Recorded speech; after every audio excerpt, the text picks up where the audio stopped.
Currently in Wisconsin, we have more than 20,000 prisoners, and nearly all of these prisoners will eventually be released to the community. This means that all of us have a stake in whether these prisoners are well prepared for a successful return to free society. Good time helps with this transition and reduces the risk of recidivism from returning prisoners. Hello, my name is Michael O'Hare.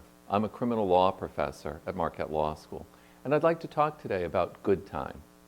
Good time programs are programs that offer prisoners credit towards early release from prison based on their performance in prison.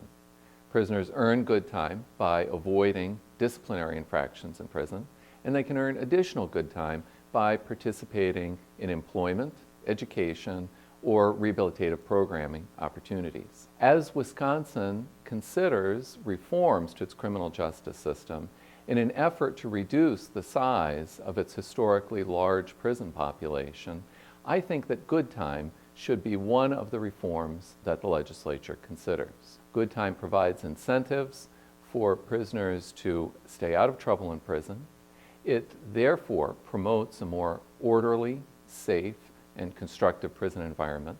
It also provides incentives for prisoners to do the sorts of things that will help them to succeed once they've returned to free society. The states that have adopted good time programs have found that these programs do indeed measurably reduce the rates of disciplinary infractions in prison and also reduce rates of recidivism after the prisoners return. Good time programs are also capable of reducing prison budgets.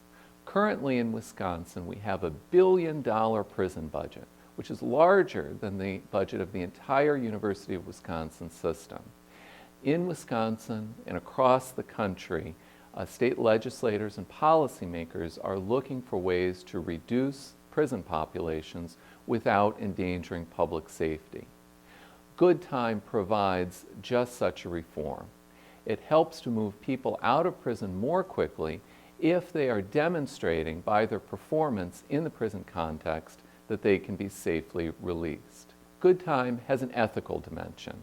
In 2010, in the case of Graham versus Florida, the United States Supreme Court recognized that it could be cruel punishment to have a sentence that provided the prisoner with no hope, with no incentives to transform his life and do better in the future. This is a very important ethical insight. It is very important for us to hold criminals accountable for their wrongdoing. But we can do that, and we should do that in the context of a correction system that encourages prisoners to do better, that recognizes their potential to do better, and that encourages and recognizes their rehabilitative progress.